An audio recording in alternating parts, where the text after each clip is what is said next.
top of Main Street is known locally as Planer Hill due to the lumber mills once located here. Lumbering was big business here even before the founding of Eureka Springs in 1879. It increased as the local Ozark forests were harvested to build the new town and sent out after the railroad was built in 1883.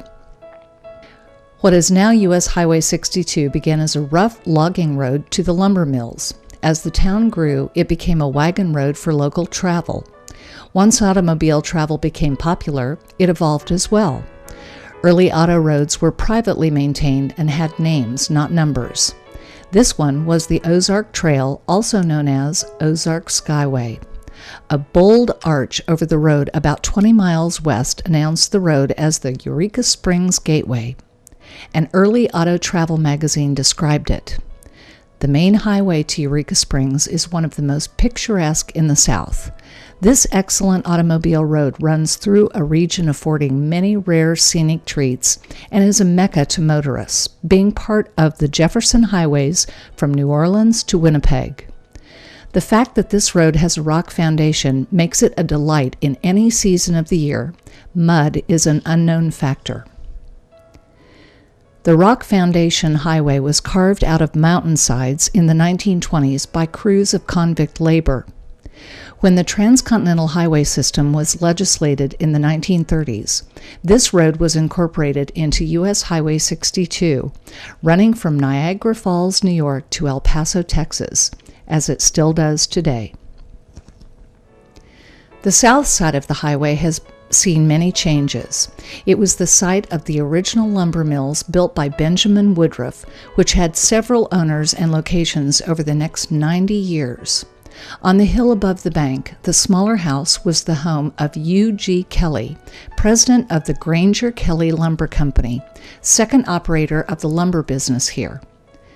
By the late 1930s, this business was the Bullock Manufacturing Company, and it moved across the road. After the mill burned in 1969, the family built a small motel which expanded into the current lodging. Through the years, the original mill site has had many travel-related businesses. Relatives of Frank and Jesse James ran a tavern stagecoach stop here.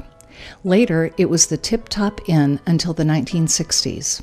It was replaced by an iconic Phillips 66 full-service gas station with the signature sweeping canopy and oil derrick sign. Nearby was a Tasty Freeze. Until the late 1990s, locals could get their oil changed, do laundry, and have some ice cream while they waited. This site now offers a bank and offices. Another late addition to the site is the large home on the hill above, the Queen Anne Mansion. This ornate home was built in 1891 for Curtis and Nyra Wright in Carthage, Missouri. In 1984, the 12,000 square foot house was scheduled for demolition, but it was saved and moved to this site on 40 sections via truck and then reassembled. It has recently been renovated and expanded into quite a showcase.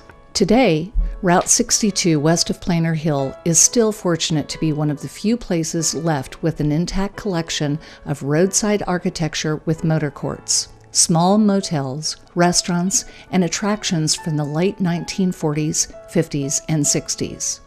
It provides the fine counterpoint to the turn-of-the-century atmosphere of downtown Eureka Springs. You can easily walk to the downtown from here. You will pass a house up on the west side of the hill, which is now a restaurant. It was built in 1890 as the home of the first mill owner, Benjamin Woodruff. The Johnson family called it home for many decades. When they moved here in 1948, they planted a dogwood tree from their old home place, which is commemorated by a small plaque downhill from the house. As you pass the log cabin part of the Eureka Springs Historical Museum, try to spot the fish sculpture in the limestone wall.